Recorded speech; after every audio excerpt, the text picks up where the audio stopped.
Hey everybody, and welcome back to the channel. In this video we're going to be taking a look at this Dell OptiPlex GS desktop PC. A PC from the mid-90s featuring an Intel Pentium 133MHz CPU. Now the PC is booting, so that is already good. Here we can see that it has a Phoenix ROM BIOS, an S3 Trio V Plus video card, 16 megabytes of RAM, and the model number is the OptiPlex GS 5133L. It does have a hard disk controller failure, so I don't hear the hard drive spinning. I'm assuming that there is a hard drive in it. We can enter the BIOS, which is very basic. It has 2 pages worth of settings.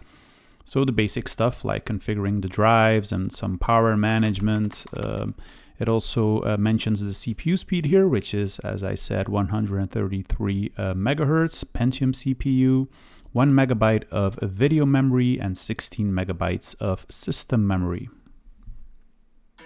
Now I have to say I kind of like these Dell branded PCs. They are a pretty small form factor. We have a power button here, reset button, a hard drive LED. We have a disk drive here, which is embedded into the case. Just gives it a kind of a different look and feel as opposed to the more traditional clone-based systems with your standard disk drives. I kind of like it. It's a little bit more error prone because if these things break, then you are a bit screwed. Below that we have a hard drive caddy here.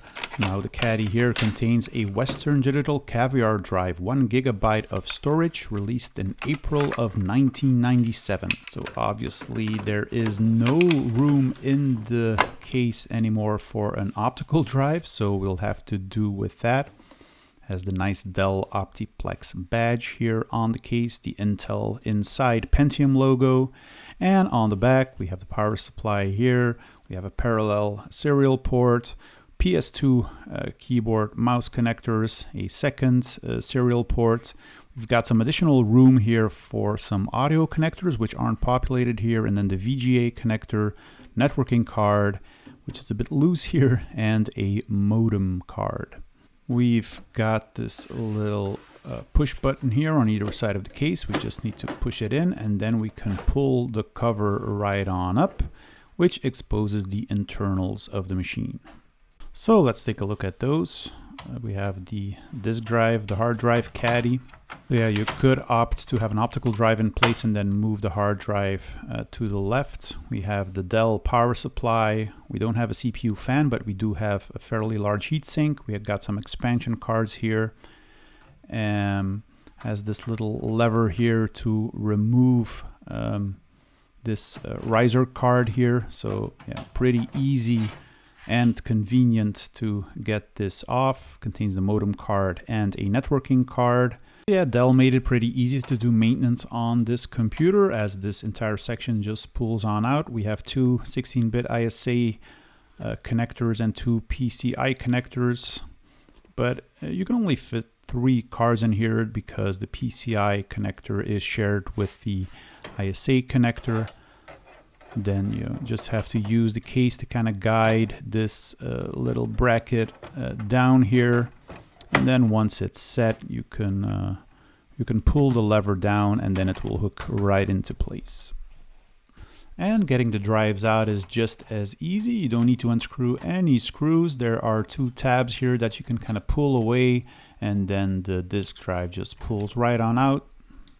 Standard 1.44 megabyte disk drive using standard connectors.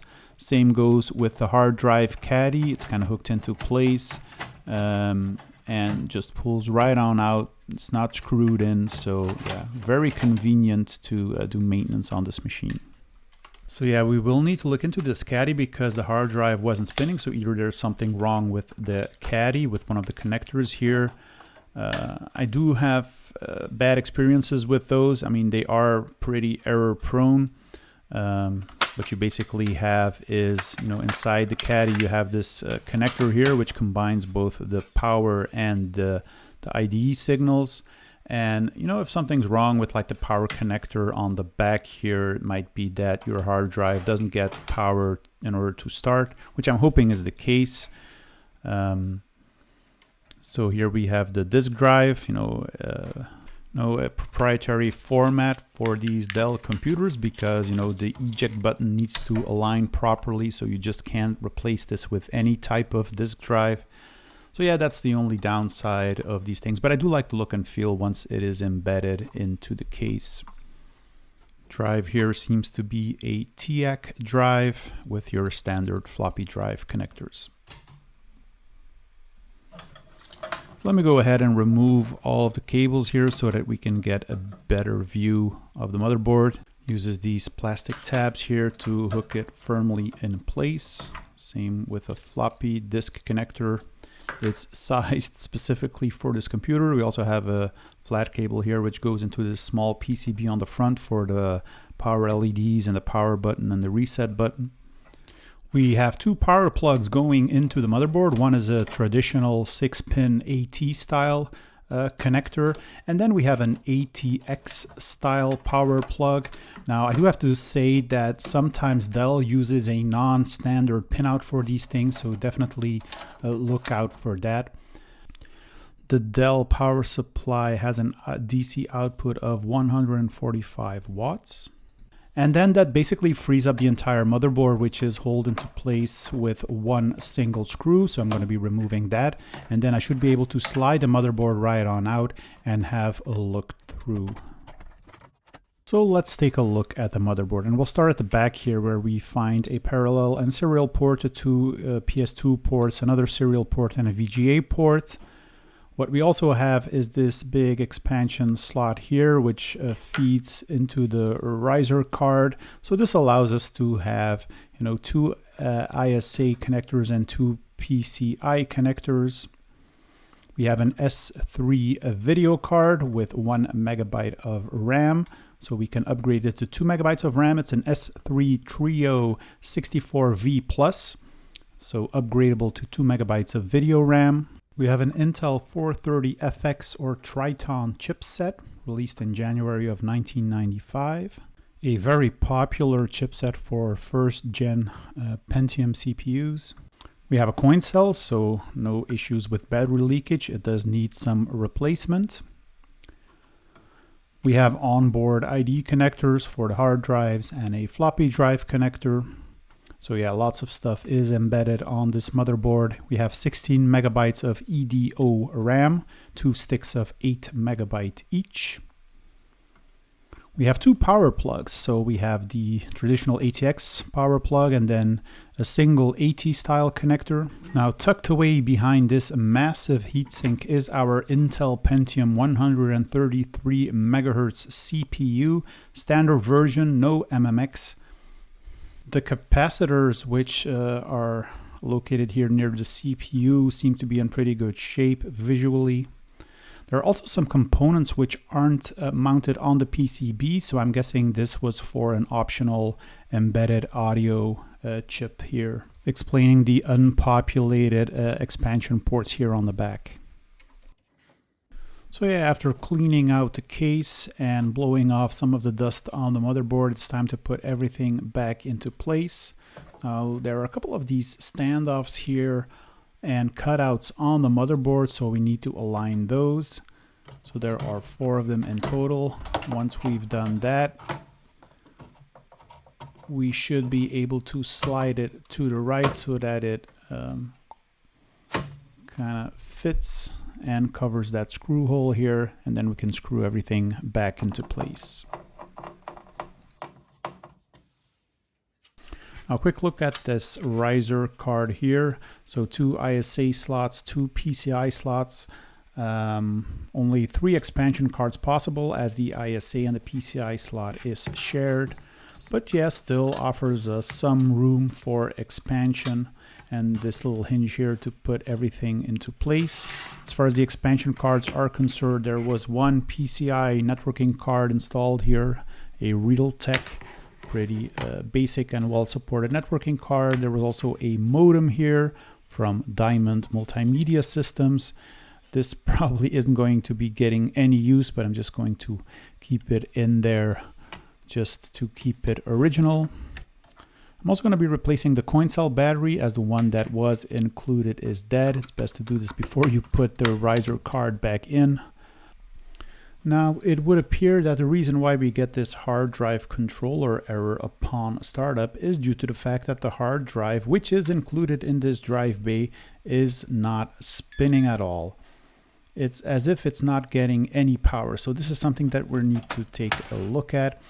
No, I don't really like these hard drive bays. They've caused me lots of issues, especially because the fact that, you know, the PCB that you have here with the connectors and the power supply is very cheaply made. It's very error prone, as is the case right here, because as soon as I disconnect the hard drive from that hard drive caddy and I hook it up to the computer directly, then all of a sudden I noticed that the hard drive did start spinning. Now, obviously, this is not the ideal place to put a hard drive, but Dell has got you covered because there is this little end plate here that you can remove from the case, and you can actually mount a hard drive on top here. And this will free up the 5¼ drive bay to hook up something like a CD-ROM case. So first thing we're going to do is hook up a hard drive here, then just slot it into place, and then hopefully we can get the system to work. Of course, we need to hook up all of the cables here, so luckily the IDE cable for the hard drive is long enough. We also need to make sure that we don't throw away this metal frame here which holds the hard drive caddy. Probably going to get rid of that hard drive bay, but this chassis here is pretty important, as it will allow you to hook up something like a CD-ROM in this computer. Otherwise, there's just no way you're going to be able to mount it. So I'm just going to keep it in here for now and attach a CD-ROM drive at a later point in time. And then all we need to do is hook up the disk drive, which I have already connected here. Just slots into place like so. Very convenient, and then we should be good to go. So, time for a start. Does its memory check. It is able to find the hard drive now because we can clearly hear the hard drive spinning. The computer is initializing. Time has not been set, so that's something we're going to be doing now. As you can see, it has auto-detected the hard drive, so that's already good. So this is a 1 GB model from Western Digital. Just going to set the date and the time right now and then see if the machine will boot. And at first glance, it did appear to boot. I got the Windows 95 startup menu, but things were very slow and the hard drive was making this kind of ticking noise that didn't sound good at all. So there was definitely something wrong with this hard drive, which is kind of weird because I have seen it booting into Windows 95 before, but I guess it just died on me. The initialization sound appears to be pretty good, but then it just refuses to boot. And it greets us with this disk I/O error, meaning that, you know, obviously we cannot access or boot from the disk. And with my MS-DOS disk, I cannot load up fdisk, for example, as it is also throwing errors that it cannot read data from the drive. So yeah, probably this drive is dead, so we need to replace it with another one. Luckily, I do have another one, so it's a bit of a downgrade because I've opted for a Western Digital Caviar 850 megabyte hard drive.